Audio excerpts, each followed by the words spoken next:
Recording live from the E. Haley Memorial Studios, straight out of Elmont, Ontario, it's time for This Death Clock Has 60 Minutes, your one and only weekly Warmahordes news broadcast.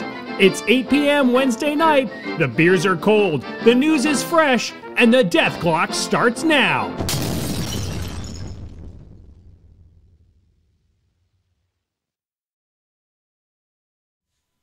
Welcome, everybody, to this episode of This Death Clock Has 60 Minutes. Yep.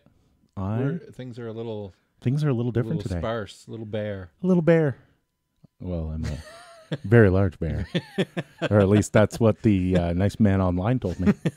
I'm not sure. We have... Sounds like we have a special guest. Well, he's special anyway. and he should be a guest. I'm not even sure if he can hear us. Oh, I should put on headphones. Yeah, you should put on headphones. I can't hear Brad saying anything, but... I haven't said anything yet. Well, that would explain it. Hello, sir. Well, I was just in the middle of welcoming people to the podcast, so I'm going to start with this nice gentleman on my right. He's normally the Ringo, but today I think he's been upgraded to John. Ooh. You got John. Ooh. I'm okay with that. This is, as always, PG Semi-Auto Magic. And we have a random special guest today. We do. Brad McLeod has joined us. Longtime fan of the show. Yeah. Brad's been coming around forever. Yeah, I try not to look at that as a sign of weakness on people's part when they continue to watch us, despite us proving over and over again how little we know about this game. Well, the thing is, if Brad's gotten better at the game since he started watching the show, we can take all that credit. Really? Oh, I didn't know that was the way it worked. Yeah. Take it all. All right, we're taking it. We're taking the credit. Oh, no. So, as always, we do kind of have a format, as weird as it is to be without the Miftgor axe. Yep. We should probably look into the news. So, there's been a couple little things and something that, as always, dropped mere moments there's always before something. we went live. Between when I left the house and when I got to the studio today. Yeah.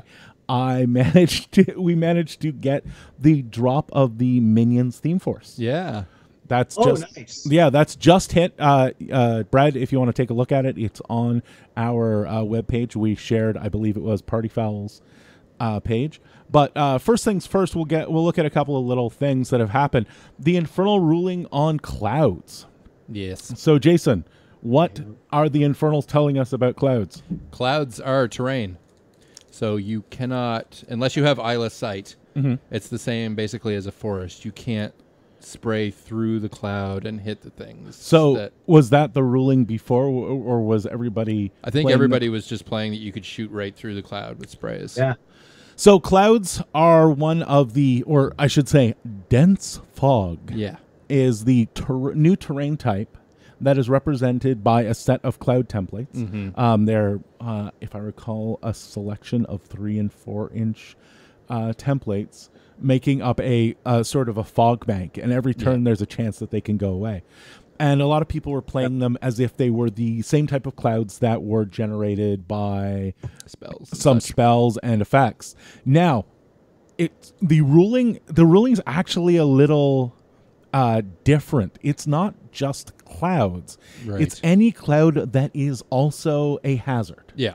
So hazards, if you haven't read the Steamroller document, because probably your local guys aren't playing with them, they really should. The new hazards are really cool. So there is things like burning forests, burning ash. There is I play the burning forest all the time. I like that one. Yeah, that's really cool. There is the poison poison pool. Poison. Yeah, the poison pool Swamp or something. Yeah, I think it's called acidic something. Anyway, the poison thing. There's the poison thing. It's bad. You take damage. You get corroded. Anything with a hazard now is terrain. So things that generate clouds that are also hazards are considered terrain. Right. And now, at first, I was like, well, what does that mean? It's anything with the hazard keyword. So things like burning ash, basically anything that really does damage, that is going to be a hazard. And hence, anybody who can see through clouds is actually suddenly stuck. Legion doesn't care. Eyeless sight still ignores clouds, so we can still spray through them. Ha ha ha ha ha. Wow. Wow, it takes so little for Legion players to feel happy now. Yeah, well, I mean, we got to take what we can get. We can replace that keyboard for you. Yeah, it sucks. All right. So, next thing, stationary, no longer denying activation. Right.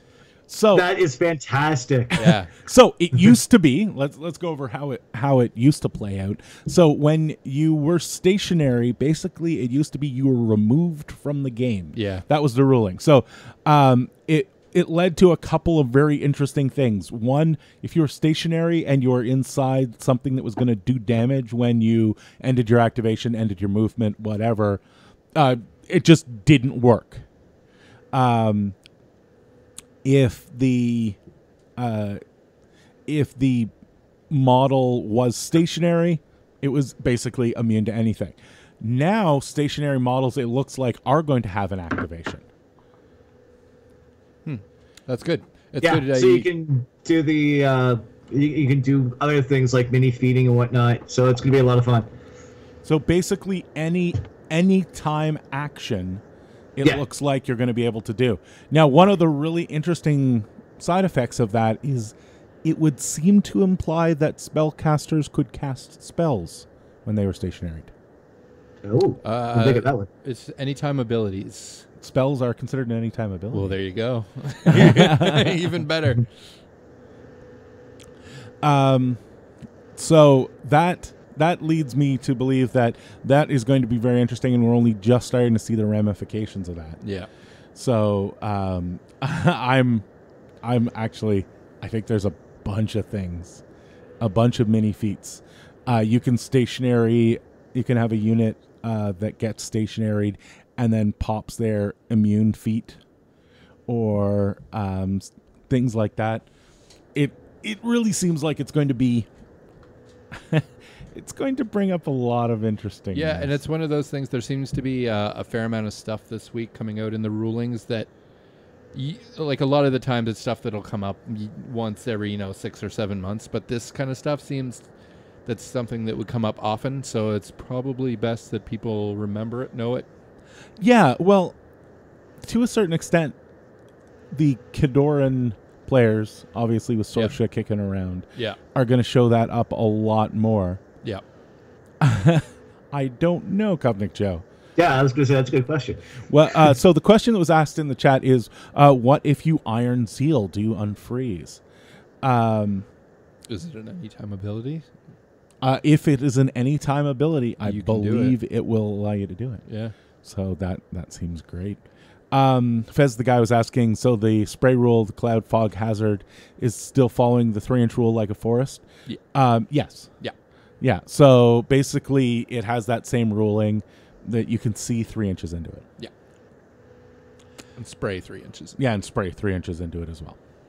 So we also heard that the Circle book is coming out. February, Circle players get their book. Good for you, Circle players. It's because it's Circle Christmas. They needed to get their book right after Christmas. Right after they get all the rest of their stuff. Yeah. Can't wait for all the fun theme lists with Tuna, Una 2, and Kaya 3. That's going to be great. Well, we shouldn't say that. Circle's got their own problems. They have that whole shifting stone thing. Yeah. Oh, wait. Oh, that's not a problem. Anyway. Mannequins are balanced. That's okay. Yeah, They're fine.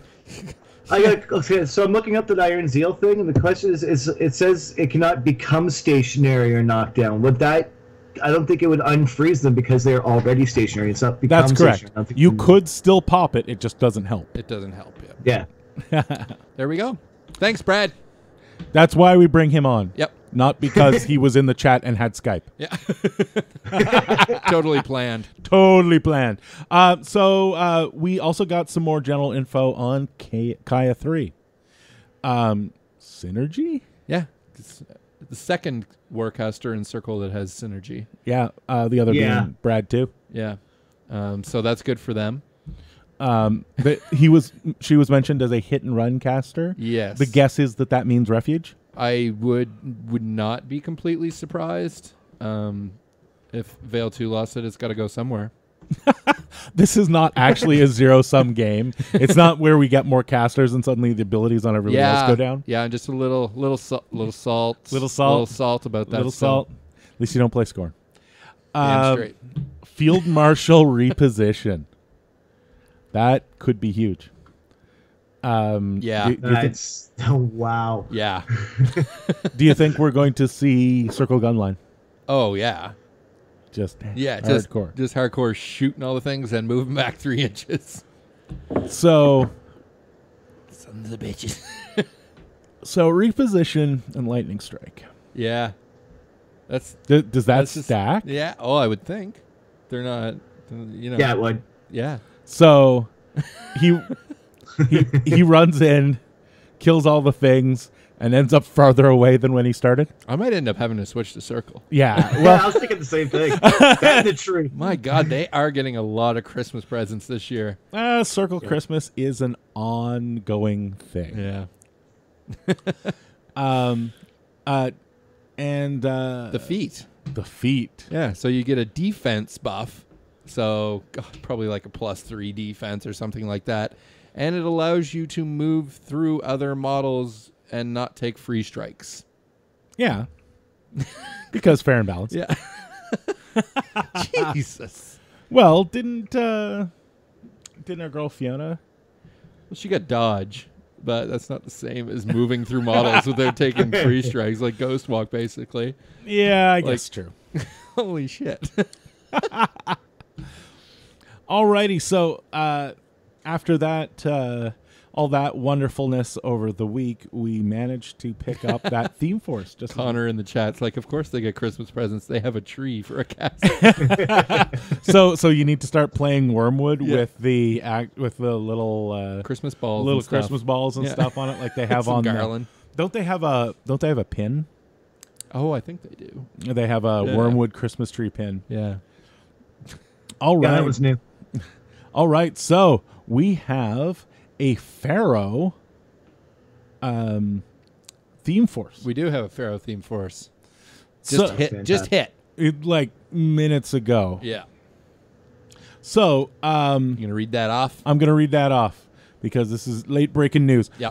So it's not technically a Pharaoh Theme Force. It is a Minion Theme Force. But yeah, it's totally a Pharaoh Theme Force. So, an army made using this Theme Force can only include the following Minion models. Minion Warlocks with the Pharaoh Warlock Special Rule. Dr. Arcadius, because of course. Midas. Non-character Pharaoh Warbeasts. Efreet models, units.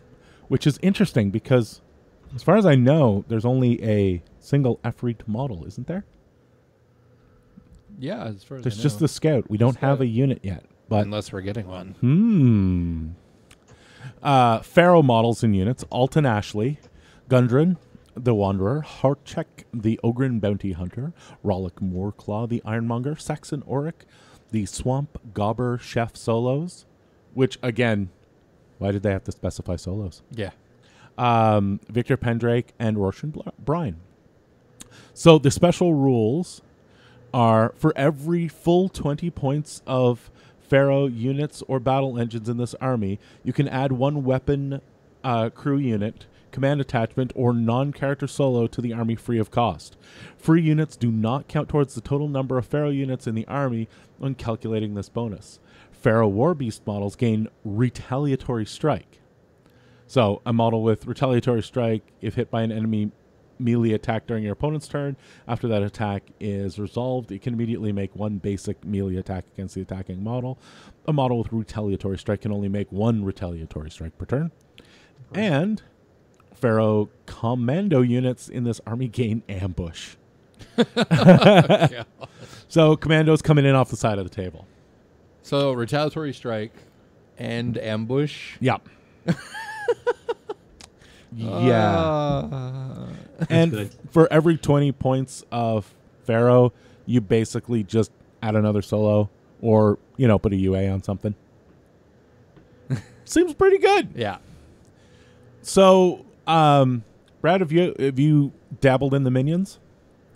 I've just been using them to help out my Legion, but nothing specific. The little minion playing that I have done has mostly been Gator side. Yeah.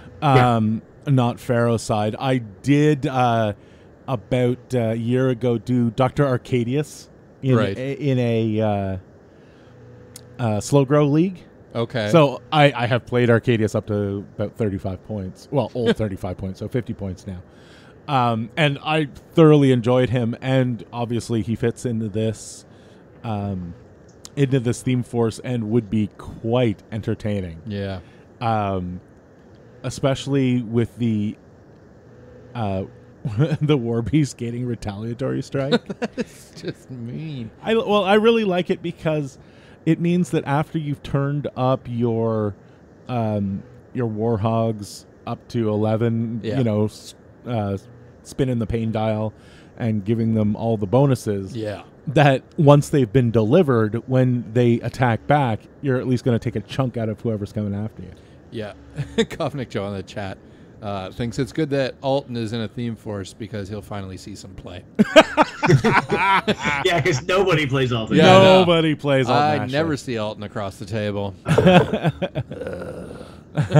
Grievous, what now?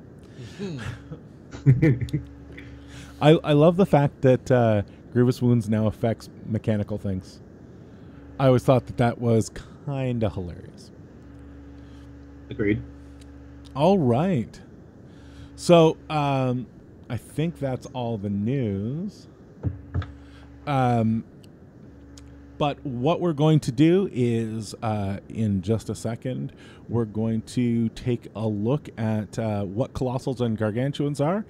And I think we're going to have a guest joining us for We're going to kick Brad the to the round curb. table. Aw. Can we get Poor them old both Brad. on? We can try. Why don't we try? Yeah, let's try. My eyes are terrible. I can't see Skype from here. Well, we'll just wait for them to call in. Yeah. All right. So, moving along right now. Right now, I think we need to. Right here, right now, we are going to gain a little focus! All righty. It's focus. Will goes away for Look at what? that. That's what happens when we leave you two in charge, right? Oh, no. Oh, no. Oh, no. I don't know why he's left us in charge. So we're getting a little focus. Yeah. So we're whenever we're making up our show notes, we always get to the focus part and we're like, what should we do this week? And you seem to pop up pretty quick with Gargantuan Colossals as our focus Just topic. because I have seen a couple times where people didn't realize certain things that you can do with Gargantuans and Colossals, like shooting out of melee. Were you maybe specifically No. thinking about a game on Sunday? Yeah. Yeah, not my game, because I wasn't playing any Colossals, but Yeah, it did come up. It did in fact come up in one of my games. Yeah. Unfortunately, it came up after the game was completed. Yeah. So I was not able to give as much information as I always hope that I can give. Yeah. So we'll start off with a little bit about Colossals and Gargantuans. So, do you know what they are? I do. I know what they are. They're You look worried. Oh my God, he's asking me. Way to Oh my put me- God, way to put- There's a quiz on this? Oh, damn. put me on the spot. you wrote the goddamn show notes. This should not be like new information. Sorry, my attentions were divided. Yeah, they're huge based. 120 millimeter. 120 millimeter base, beast or jack. Yeah. So they're differentiated from a battle engine, where battle engines are basically giant Battle troopers. No, well they're basically so basically you have 120 mil bases. We're getting our second guest. Oh, we're getting our second guest in. Press the button. I'm not sure how that's Hello. Mark. We're just God. Do we have Brad as well, or have you just dumped Brad? I don't know Brad. Should I know Brad? I don't know.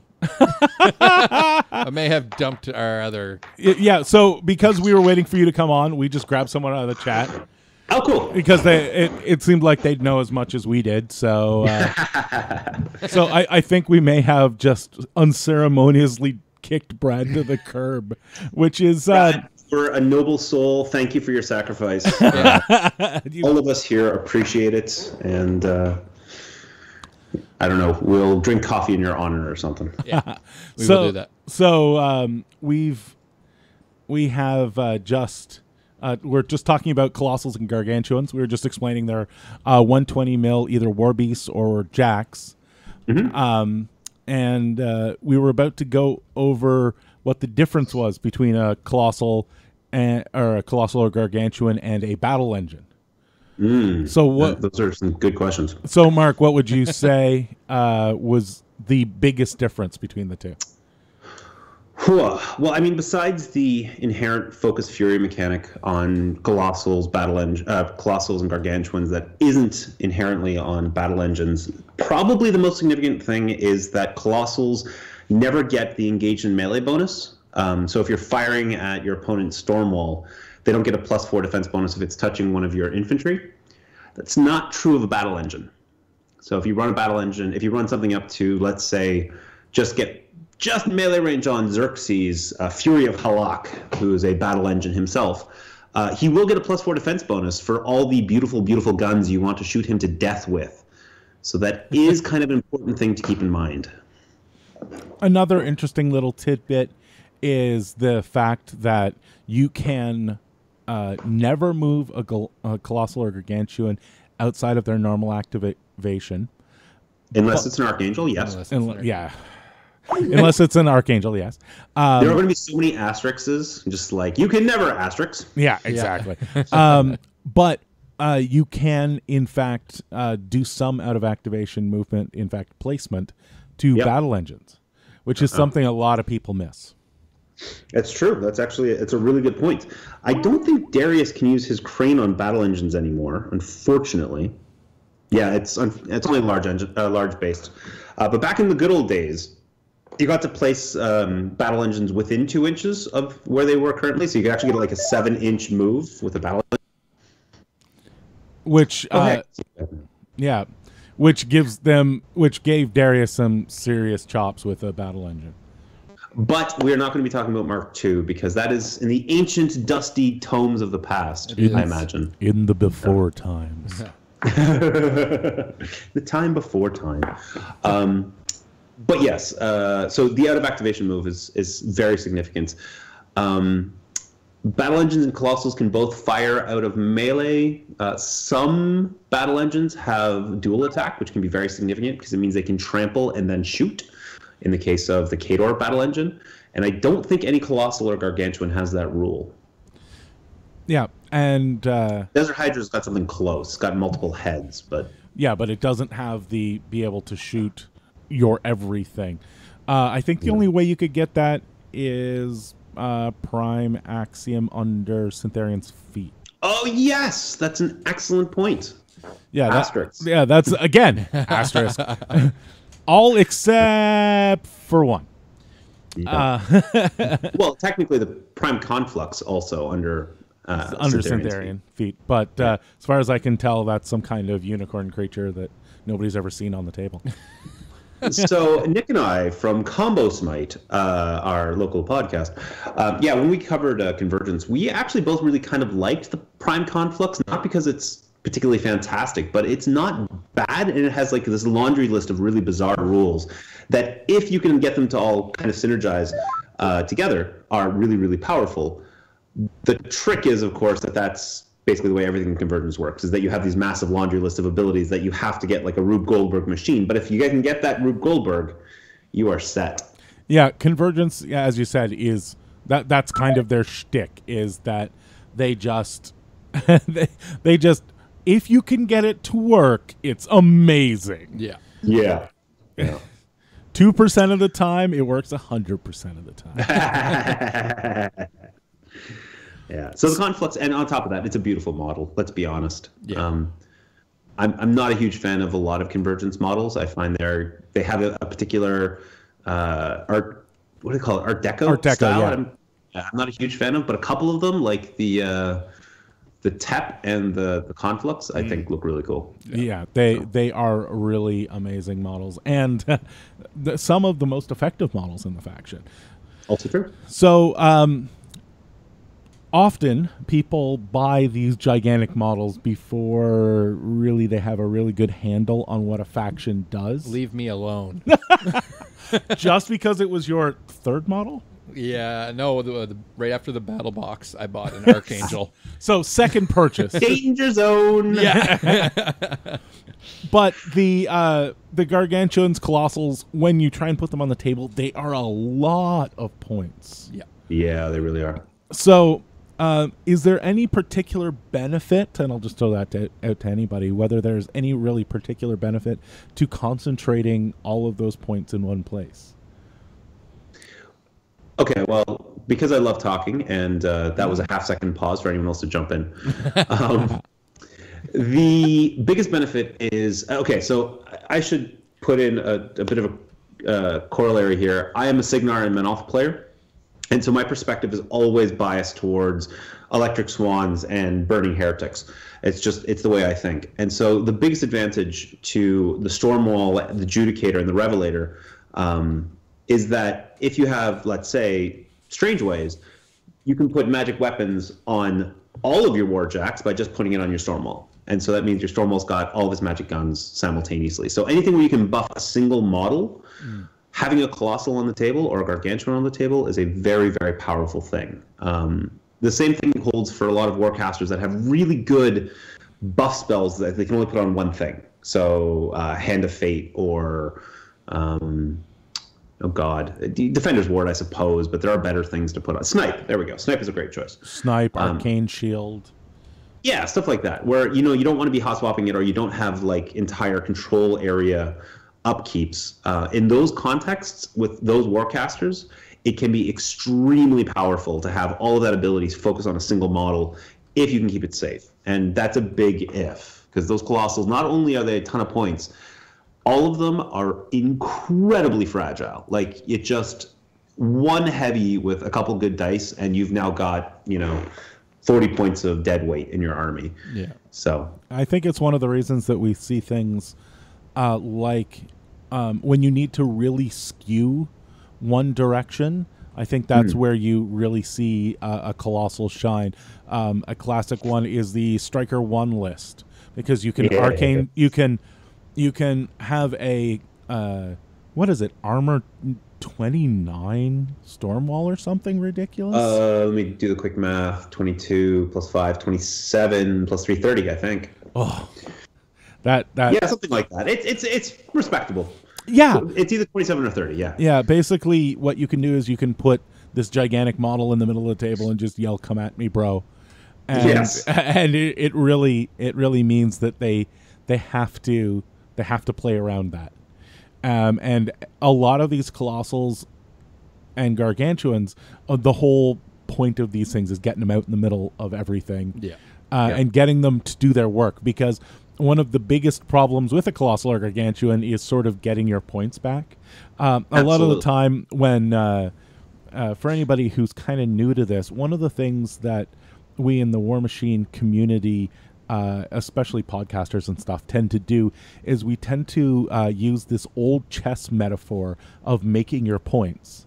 And I know this was one of those things that I found kind of weird when I started, because I wasn't exactly sure what people were talking about. But in chess, each model is worth a certain amount of points, just like we have in War Machine. And if a model takes that many points of opposing models, it's said to have made its points back. Yeah. So it's kind of okay if you can take this many points, that it's kind of okay to lose that model doing so. And that's what we're talking about here when we say we want it to make its points back. And that's one of the biggest problems with a large, fragile model like this, where you have to take this gigantic thing that's really easy to get in combat with, relatively fragile, and worth a buttload of points. Yeah. And try and get it to do something. And keep in mind, that applies to both your Colossals and your Battle Engines, because your Battle Engines are cost about the same as a Heavy Warjack. And a lot of the time, the premium Heavy Warjack, your Dynamos or your Hand of Judgments or what have you. That's not to say that they can't get those points back, but it does mean that every turn after your first, you had better be shooting stuff, charging stuff, slamming stuff. Like, you have to be doing stuff with that model. And this, unfortunately, is to me the only shortcoming of the Desert Hydra, for example, or possibly the Mountain King, which are phenomenal looking models. But the problem is that you have to be able to get gunshots off, and they both have really relatively short range guns. And once you've got that shot off, now your opponent might be able to charge you, and blah blah blah blah blah blah blah. Yeah. So Colossals that have longer range guns, Judicators, Storm Walls, Hurricanes, Prime Axioms, stuff like this, especially if you can put snipe on them, will be contributing to the fight every fracking turn. Unlike, one of these big melee beat sticks, your Mammoth. Mammoth is a great example. It will contribute to the fight every turn. Maybe not, killing 10 points of stuff, but if it scatters onto a couple key solos, hey, it has done its work. Yeah, it's gotten its points back. It's done the job that we brought it for. Exactly. So, do you have any closing thoughts on Colossals and Gargantuans, Mark? Oh boy, there are very few, if any, bad Colossals or Gargantuans. Honestly, the Desert Hydra is probably the closest to a bad Gargantuan in the game, and it is still playable. There's still a place where you can put it in Scorn and get a ton of mileage out of it. That stated, they are among the hardest models in the game to really get good usage out of, and it's one of those things where if you can use it well, it will win you games, and if you can't use it well, it unquestionably will lose you the game. So don't become discouraged. Just put them on the table. Keep trying. Anyone who suggests you put 3 of them on the table is probably trying to make you look very silly. Gordon might be able to do it. They do it all the time to me, Mark. Yeah. Bastards. Yeah. I'm sorry, Jason. I'm sorry. But Blightbringer Double Archangel is a legit list. Go I told to you. hell. Yeah, George. Yeah, Blightbringer Double Archangel. Can you fit a throne in there? Just Sure. to get that fourth huge base hit? Yeah. I have seen some lists that are like that, like a Gorton Triple Earthbreaker and then a Siege Engine, Whoa. whatever the hell it's called. The Crawler. Siege Crawler. The Crawler, thank you. The Siege Crawler. And it's just like, yeah, okay, fine. You can. Who in the right mind is going to? Yeah. Like, I've just insulted everybody who's got that exact build, and I'm sorry. But yeah, no. Honestly, I love my Storm Walls. I have 2. I will absolutely own 2 Hurricanes the second that I can get my greedy little mitts on them. I have 2 Judicators, and the second I can get 2 Revelators, I will get them. And that's stated. Very rarely do you want a list with 2 Storm Walls or 2 Judicators, but sometimes it's just a hell of a lot of fun to put that kind of stuff on the table. Yeah, I don't know. Dual Prime Axiom, pretty good.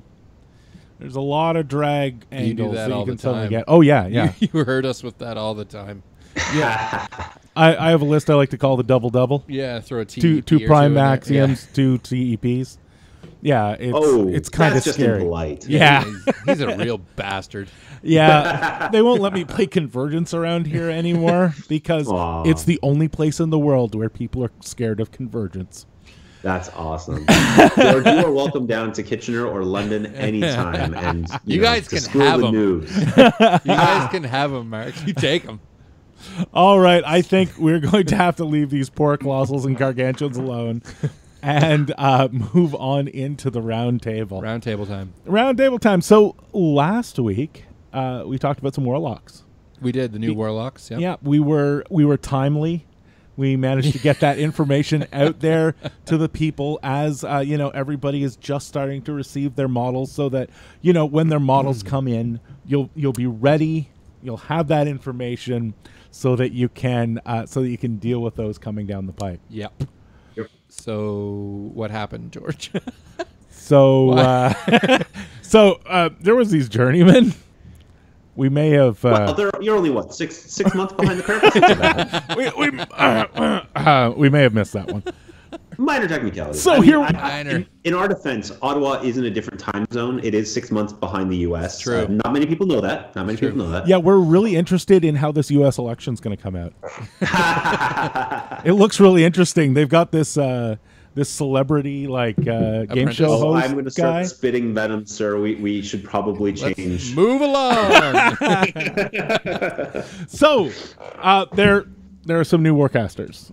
Yes, they are relatively new. Relatively new. Come on, work with me here. New Warcasters. They are currently the newest Warcasters out there. Correct. These Warcasters all came from somewhere. Jason, where did we first see these Warcasters pop up? Lock and Load, wasn't it? Well, the juniors, not the new versions, but I don't know. God damn it. See, this is why he asked the question. Yeah.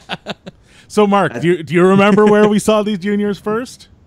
Well, all the Journeyman Warcasters were originally the Mark I version. Mark I's not the way to call it, but the Prime version, for lack of a better word, were lesser Warcasters in each of their factions. So there were solos that you could take. So Allison Jakes, for example, was a solo you could take in Signar. And they were really good, most of them, in that particular role. Still a little sad that Gaston Cross, who is the Journeyman Warcaster for the Mercenaries, hasn't gotten his upgrade. There's no Gaston 2 yet. But obviously that means that he will be super, super awesome when he comes out. Yeah, he should be amazing. The juniors originally actually came out as a side effect of their video game. Oh, yeah. White Moon Dreams and War Machine Tactics. Yeah, so White Moon Dreams sat down with Privateer Press, and they needed a main character for their plot. And they decided that instead of going with Stryker or just picking someone, they needed someone that they hadn't already laid down a bunch of information for. So someone that they could basically write a new plot for. And the new character that they used as the main character in that was Jakes. And because at the time PP only released full sets of things, so each faction would get a junior at the same time. They released a junior for each faction. So those juniors were Jakes, Akios, Tristan Durant, Malikov, and Ilara. And Gaston Cross. Well, and at the time, Gaston. Each of these guys some of them were super solos. Some of them really, really wanted a warjack or two. And in the before times, you didn't actually have to bring a warjack with your junior. So what that meant is that you had a lot more playing space to just bring them as a super solo. So there was a lot of rumors when the game came out and people actually started playing through it. And at the end of the game, Jakes became a full Warcaster. And that was our first thought that, hey, wait a second, these will be eventually full Warcasters. And then fast forward to this year, we get this starting of these teasers that we were actually going to get the models, and then we had them released. Now, what we've got, I think we've actually got these in PP order. Is that how you put them in there? Yeah.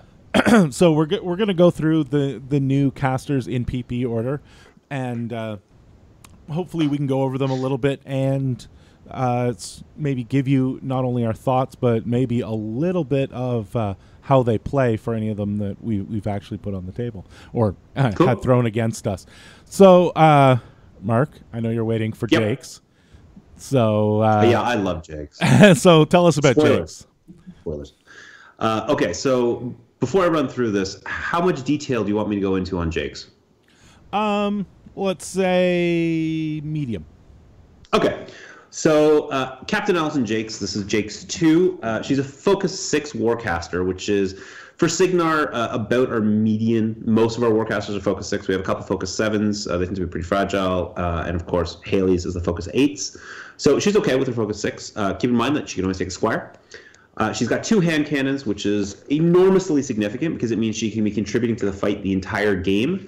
Range 12 POW 12s, kill stuff dead, and she doesn't have to spend any focus for it. So she can just be like, pew pew, kill 2 things, and then if she wants to cast spells or whatever. It's way more significant than you think. On top of that, she has 2 melee weapons that are both half-inch and POW 12 magicals. And if you're using them, something has gone horribly, horribly awry. But it is nice to have the option. Additionally, she's got Sprint, which means if she kills something with a melee attack, she can then make a full advance, and then her activation ends. And she gives Sprint to all of her Warjacks.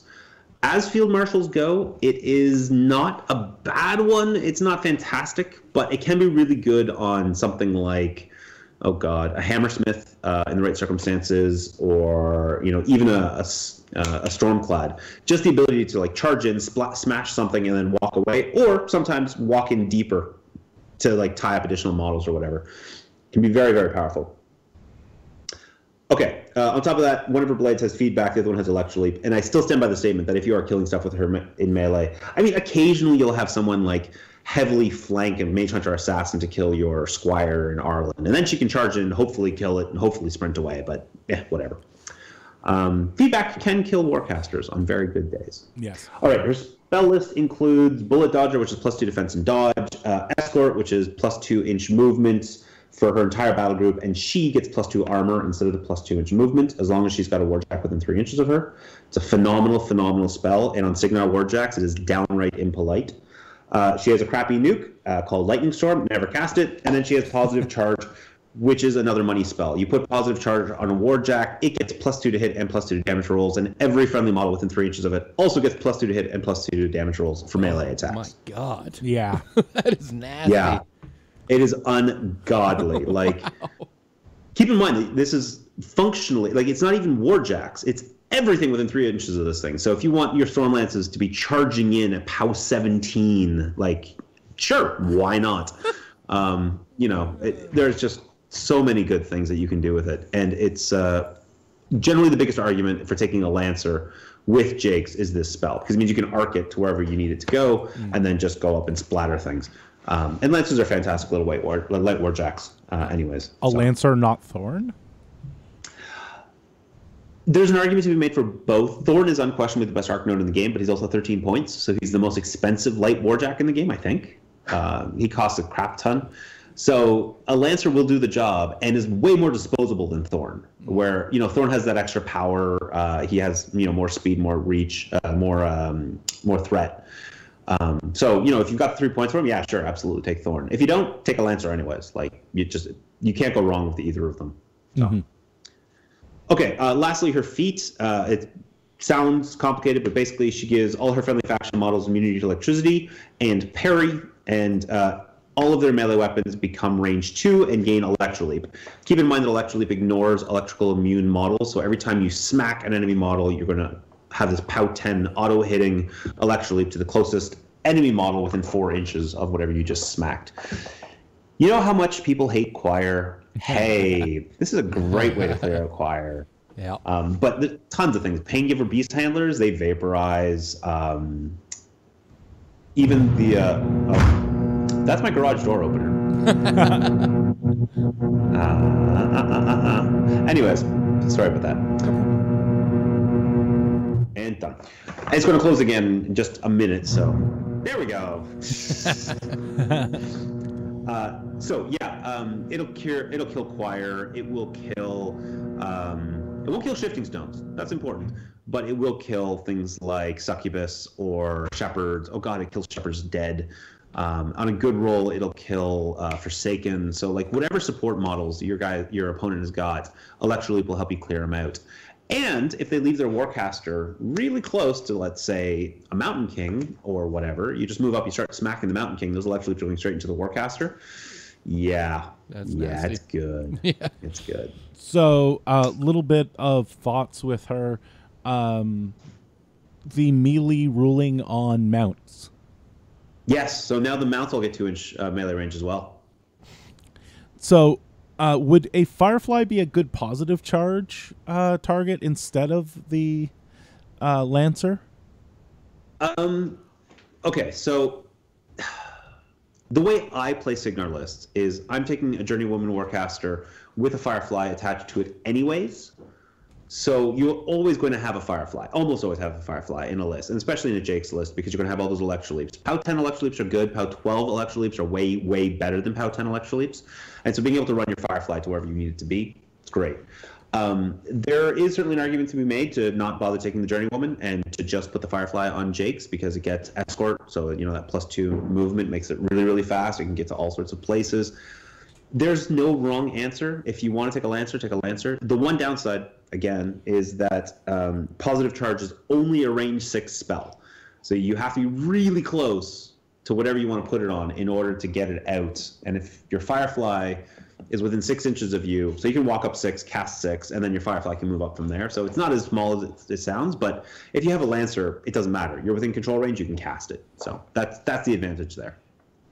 Got it. Okay, so the other thing is that the Firefly already has Electroleap on its melee weapon, I think, so it doesn't gain anything from the feat in that context. But the Lancer does. But you shouldn't be building for the feat anyways. It's a good feat. Don't get me wrong. You know, you can kill a crap ton of infantry. You can do a lot of damage to support. But there are better things for that. all right, so we're going to leave Jake's behind and head for Captain Akios. No, I love Jake's. Okay, sorry. Jake's is awesome, but you were talking about how assassination with Jake seemed like a bit of a trap. Yeah. Akios, it seems like almost his design document. Ha! All right, so who's talking about Iacos? Well, I can start off with it. The Iacos in his junior form was one of those ones that was a super solo, and he sort of brought that through. He's a Mat 7, Rat 5. You're not going to be shooting a lot with him. Even though he does have a harpoon that is quite an enjoyable little gun. It's a range 6 POW 12 magical weapon, and he also has Reaver, his People Assess 13 magical sword. But Akios, you bring him for all the rules on the back of his card. You bring him for jump. So he can, after he makes a full advance during his normal movement, but before your combat action, you can just place him anywhere within 5 inches of this location. And as anybody who's had to fight a Minuteman or a Ferox knows, that's pretty nasty. It is indeed. Drag. So this is on his harpoon when he's within 6 inches of you. So he's jumped over all your other stuff and gotten to the other side of the all the intervening models between you and the caster. So he'll just reach out and grab you with his harpoon. It's got drag, so once it's hit, it'll push you directly towards him. And then it pulls on damage, not on hit. Oh, it pulls on damage as opposed to hit. But hey, it's a POW 12 magical. It'll damage a lot of crap. Exactly. And then Reaver is a grievous wounds weapon. So once you pulled him in, he's doing the damage. Yeah, he sounds okay. Sounds not terrifying at all. Slightly not terrifying. Slightly not terrifying. So he's got a few good spells, I would say. He's got a sail, and anybody who's played Beth knows what's going on there.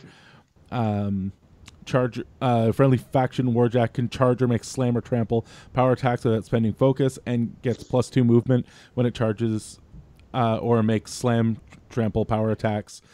Models slammed are moved an extra 2 inches as well, which can be really great for firing somebody across a caster. Yeah. Ha. Yes. Carnage, which is a self. So this is the buff that you put on yourself before you've jumped over all these guys.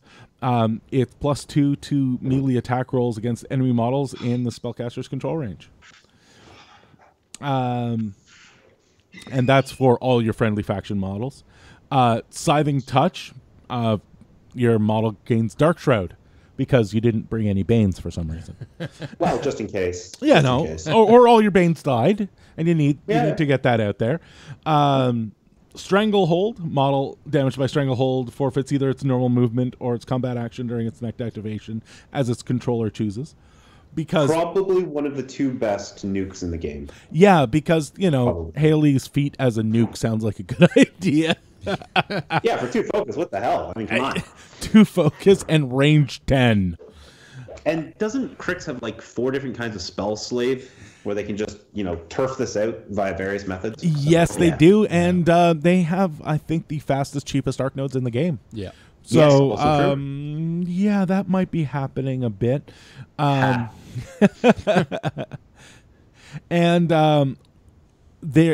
Akios's other drag, because if he didn't actually get within that 6-inch, he can fire off his White Squall. Instead of suffering a normal damage roll, a non-incorporeal model hit by White Squall is thrown d6 directly away from the spell's point of origin and suffers a POW 12 damage roll.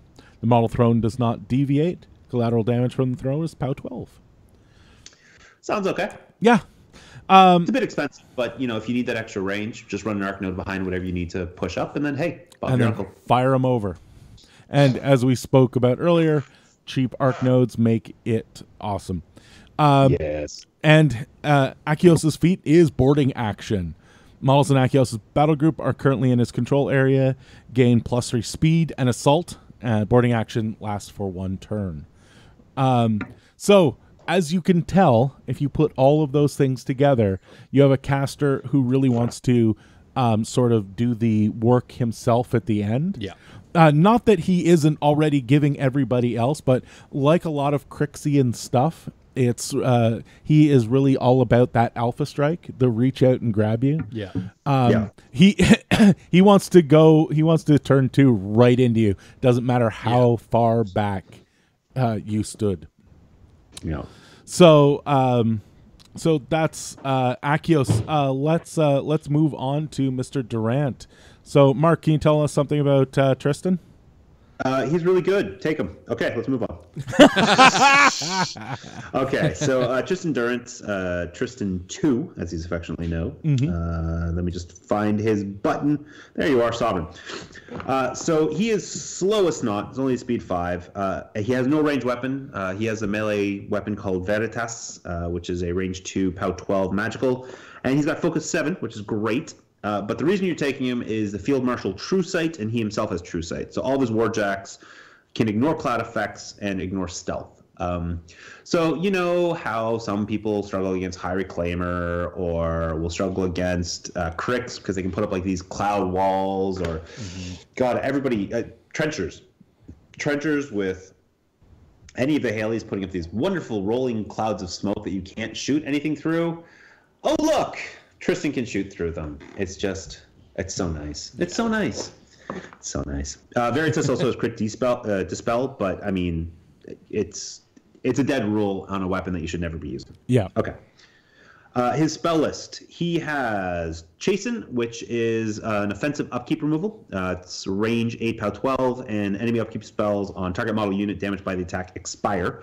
Keep in mind you cannot use Chasten to remove things like Banishing Ward because you can't target the model that has it on it. So it's not super awesome, but it's still great for removing things like Arcane Shield or Parasite or whatever the hell if you need to.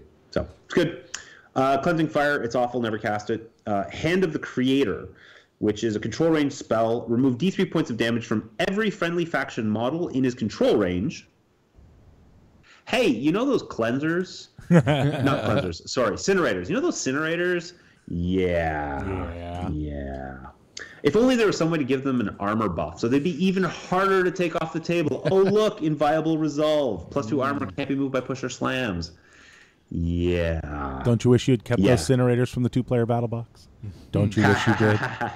I'm so happy I still have all my incinerators.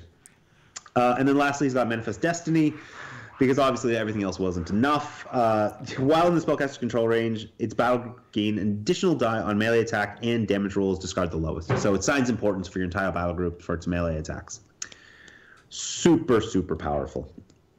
All right, lastly, his feat. His Warjacks gain 1 focus point. He gains 1 focus point for every warjack in his control range, but he can't have more focus than his current focus stat. So the feat itself it's okay. It's not spectacular, but basically what it lets Tristan do is, camp a lot of focus, maybe put it 1 or 2 during the maintenance phase, cast a bunch of spells, pop his feet, have all of his warjacks fully fueled, and still have a stack of warjack of focus for himself, either to camp or to cast more crap. Which is good, because if you look at his spell list, a lot of it is really expensive. Hand of the Creator is, costs 3. Manifest Destiny is also costs 3, and Inviolable Resolve is an upkeep. So that's his entire stack right there. If you're casting all of that, he's good. He's really good. Yeah. I don't know if I would say he's the best of the journeyman, but he's really, really good, and he plays gun lines, which, believe it or not, Menoth does exceptionally well. Tristan runs them really, really well. The only complaint I have against him is that the new Colossal, the Revelator, doesn't need Durant, and Durant doesn't really want the Revelators, but that's such a silly thing to complain about. It's just like, oh, I've got all the new shinies, but I can't take the shinies with this guy. Meh. Yeah, the shinies don't go together. Yeah, exactly. But again, such a minor complaint. Take Judicators, take Reckoners, take... anything, Vanquishers, it doesn't matter. If it's got a gun, Durant will get good mileage out of it. And then once it gets into melee, you still have your Choir buffs. You still have Hand of Destiny. What do they call it here? Manifest. You still have Manifest Destiny. It's phenomenal. He's a really solid Warcaster. Yeah, I've seen him across the table only a couple of times, and he's always been one of those ones where you're like, oh. Now, the next Warcaster is one that has always really annoyed me coming across the table, which is Commander Andrei Malikov. Yeah, Andrei is a special guy. He got to the front ranks of Khador by hiding behind everybody else when the bullets were coming in. That's his shtick, is you just can't pin him down and kill him.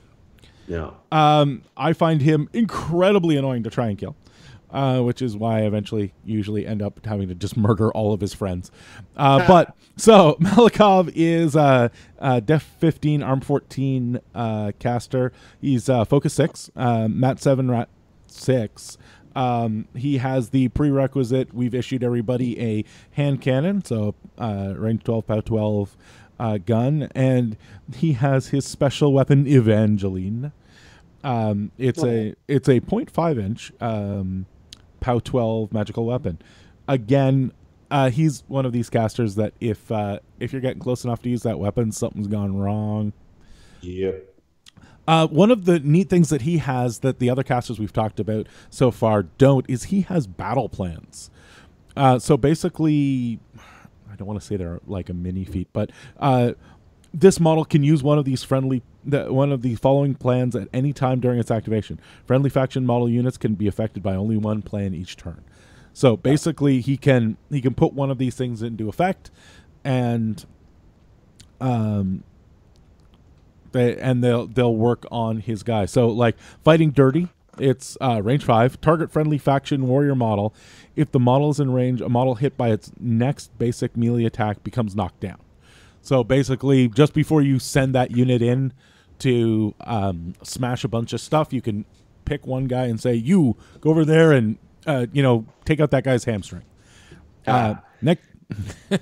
Also of note is it's a very sneaky way to circumvent tough, because tough triggers and then you get knocked down, and it doesn't trigger if you're knocked down. Yep. Fighting Dirty triggers on hit. So as soon as you hit the model, it's immediately knocked down, and then if you damage it, it just dies. It doesn't get its tough roll.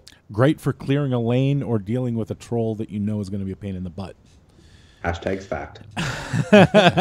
So next battle plan is Sneak. It's again a range 5, target friendly faction warrior model, unit model or unit. If the model unit is in range, it gains Prowl.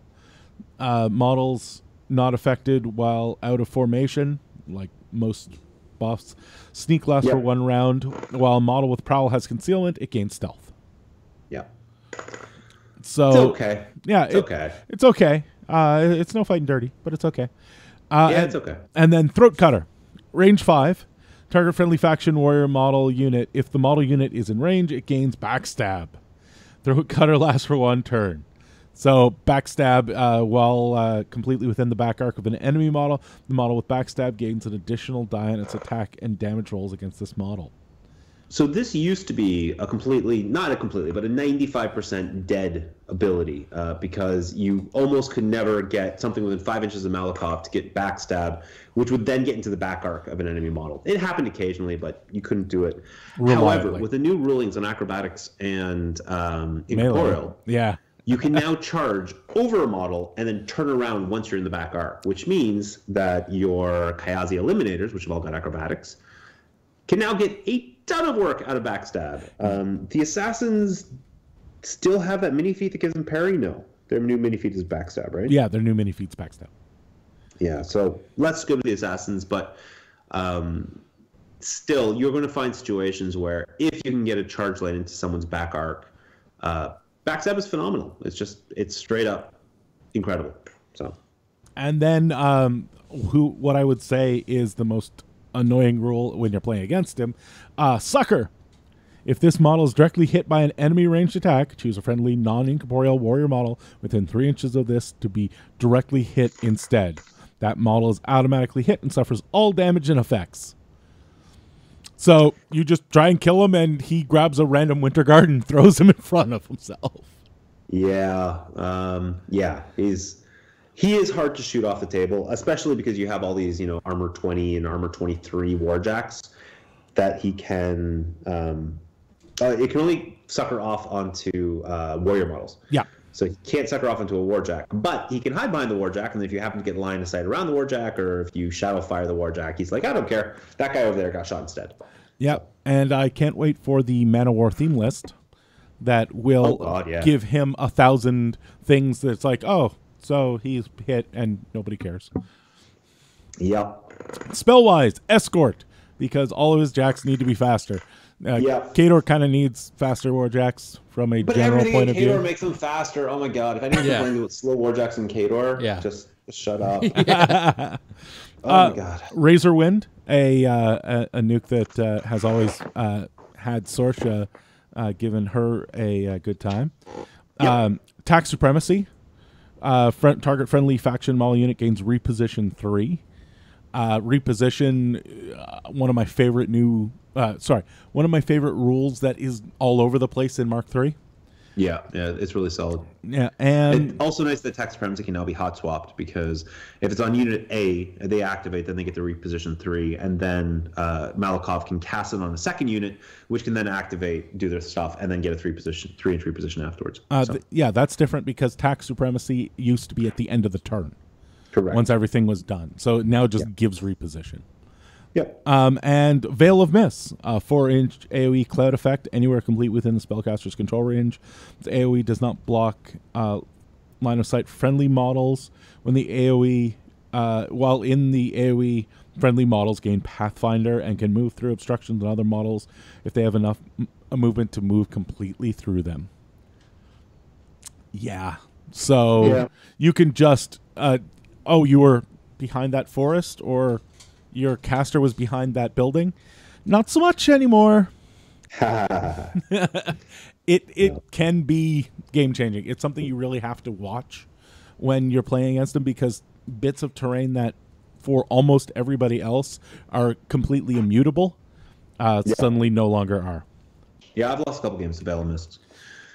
And his feat, Poison Pill. When a model in Malakov's battle group suffers damage from an enemy attack while in Malakov's control range at any time except when it is advancing, so you can't use this to get around free strikes. After the attack is resolved, the damaged model can immediately make a full advance. Additionally, while in Malakov's control range, models in its battle group gain parry and cannot become knocked down. Poison Pill lasts for 1 round. So, I have personally witnessed Malakov in the middle of a Winter Guard unit be shot 14 times, and on the 15th shot, run to the other Winter Guard unit. Ooh, that Malakov. Some days it's just not worth bringing Sloan, I tell you.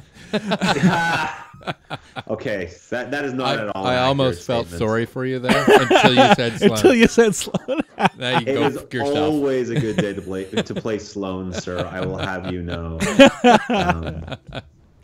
No, that is cute. The fact that he's kind of bulletproof, but I still can't bring myself to like him. I know some people are really into him. I'm not one of them. I don't think. So on Combo Smite, when we last reviewed Malakov, Nick and I were both in agreement that he's unquestionably the worst of the new Warcasters and possibly the worst Warcaster in Khador and possibly the worst Warcaster in the game. He is slightly better than that now. Slightly. But I don't like... The only thing on his spell list is Escort, which is a great spell. Mm-hmm. But that's it. Yeah. And everything else is kind of dead. So... if you want to play Malakov, I will gladly drop my Sloan list into your bulletproof Malakov list. And when the game is over and you have Malakov left on the table and I have my entire battle group, we can talk about how effective Sucker is. But until then, Until then, it's at least a game. Well, Exactly. I am going to get you to do the quickest recap of Alara known to man. Do you think you can do that, Mark? I think I can manage it. Just let me open her up. She's a wreck caster. She's really fucking good. All right. You're Alara, not Death wrong. Shadow. Okay, so the quickest way I can put this is Alara is basically a Crix Warcaster that happens to be in Retribution. If you can wrap your mind around that, you're set. She is a Speed 6, Focus 7 Warcaster, Defense 16, Armor 15, fine defensive stats, and she has a Range 2, Power 13 magical weapon that's melee. Her spell list gives her Apparition for herself. That means that at the beginning of her control phase, she can be placed completely within 2 inches of where she currently is. Great way to get her unengaged. She has Field Marshal Retaliatory Strike, which means all of her battle engines, or all of her Warjacks in her battle group have Retaliatory Strike. If they get hit, they can hit you back once. And she herself also has that. Really not that significant, but if she is being charged, something you have to keep in mind. Her Sickle also has Blood Boon. She kills something, she can cast a cost 3 or less spell for free. Her spell list is Boundless Charge, which is a great spell. Gives plus 2 inch movement and Pathfinder on charges to a Warjack, and the Warjack can charge for free, or you can put it on a friendly faction model and just to get the extra range. She has Convection. It's a crappy nuke. Don't cast it. She has Mark for Death. Target model unit gets -2 defense, loses Incorporeal and Stealth, and cannot gain Incorporeal or Stealth. A fantastic offensive upkeep spell. You put it on something's high death, really easy to hit afterwards. She has Scything Touch. We've already talked about Iacos. It gives -2 armor for anything within the melee range of whatever you cast it on. And then she has Teleport. Put the spellcaster completely within 6 inches of where she is, and then her activation ends. Her feat, friendly model units within her control range gain Ghostly and affected by Boundless Charge. So everything in her army gets plus 2 inches on the charges and can't be targeted by melee attacks and ignores all terrain. And we are done. They should get you doing auctions, Mark. Jesus. That was awesome. That was incredible. Yeah, and it was it doesn't, I think, convey the scariness of fighting Alara across the table. No, she is terrifying. Like the fact that she has an armor debuff and a defense debuff is really what you want from any Warcaster, the ability to affect the table at distance. She's got great spells for doing that. And on top of that, she has Ret Warjacks and those goddamn Arcanists to back her up. Yeah. So keep in mind that the -2 armor on, let's say, a Phoenix is actually equivalent to -4 armor because you're giving it +2 from the Arcanist as well. A 4-part armor swing? Like, holy crap. Yeah. Holy crap. Yeah. It is kind of unfortunate she was at the bottom of our list and she took the time hit, but she is, I would say to any rep players out there, grab her if you can. She's really good. Amazing. Yeah. Yeah. And if you don't believe me, listen to me talking about her again in slow motion. I snuck in like she's so good 17 times, just at such high speed. No one could probably hear it. Subconscious messaging. Subliminal messaging. Subliminal messaging. Perfect. All right. So the death clock has unfortunately gone off while we were finishing up. We unfortunately won't have time for the lightning round today. Come on. Well, we'll use your questions next week, and we can get Will to actually answer some questions. Yeah. I think still that my beating heart. I think that would be a new and interesting experience for him. But we'll have someone else that we might be asking some questions to. Yeah. Cool. We need to make a little announcement here about next week's cast. Yeah. We managed to for next week's cast, we managed to secure a pretty prominent member of the privateer press world. Quite active on the social media scene. None other than Mr. Doug Hamilton himself will be joining us next week. Yeah, we're That's really incredible. we're really excited to be able to have a member of PP staff come on to our little cast. And such a prominent I'm so glad I member. came on before Doug, not after Doug, because now I look good by comparison. But Yeah, afterwards- I don't know who's gonna follow Doug, but We might just have to take a few weeks off. just take a week off.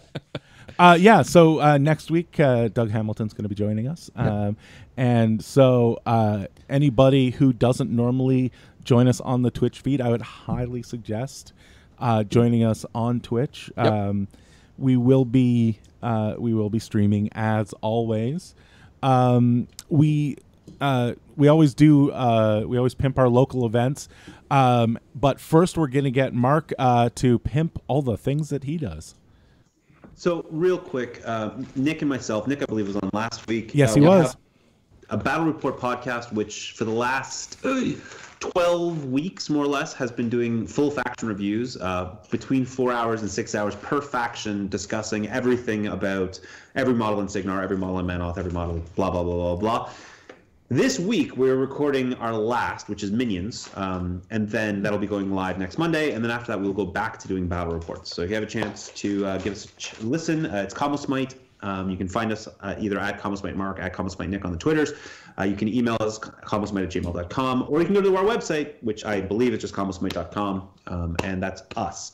Additionally, I myself am a science fiction author, and if you're really interested in reading my stuff, I would gently direct you towards my most recent self-published work, which is called Tintian and the King's Claw. You can find it on Amazon. Buy 100 million copies. It's really good. Okay. That's awesome. Perfect.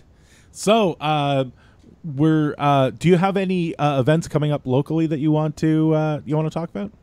I suppose I can talk about that. So December 17th in London, Ontario, if you happen to be in the South Central Ontario region, we're going to be having a tournament at the Game Chamber. It's probably going to be 75 points. I shouldn't say probably. It will be 75 points, but the format itself hasn't yet been nailed down. As it currently looks, probably one list with specialists, because we've got a lot of people requesting that. So, December 17th, Game Chamber in London. Perfect. In our area here, we have an event on the 26th in Kingston, and then if you can't make it down to London, there is an event here in Ottawa on the 17th as well. We have a 75-point steamroller. Very cool. So I want to give a big thanks to Mark for coming on the show. Huge thanks. Thank you, Mark. Yeah, pleasure, guys. I want to extend a thank you to our earlier guest, Brad. Yep. Thanks, Brad. For filling the spot. Thanks for filling some shoes while Mark ran through the door. Yeah. Yeah. And I think for tonight, everybody, that's dice down. As soon as I find the right button. Oh, Jesus Christ. No. Cheers. Dice down! Moose Machine and This Death Clock Has 60 Minutes is a proud part of the Muse on Minis network. Podcasts go online every Thursday morning. You can watch the show live every Wednesday night at 8 p.m. Eastern on Twitch, and keep in touch with us on our Facebook page. Just Google Moose Machine. If you can't find us, you're doing the internet wrong.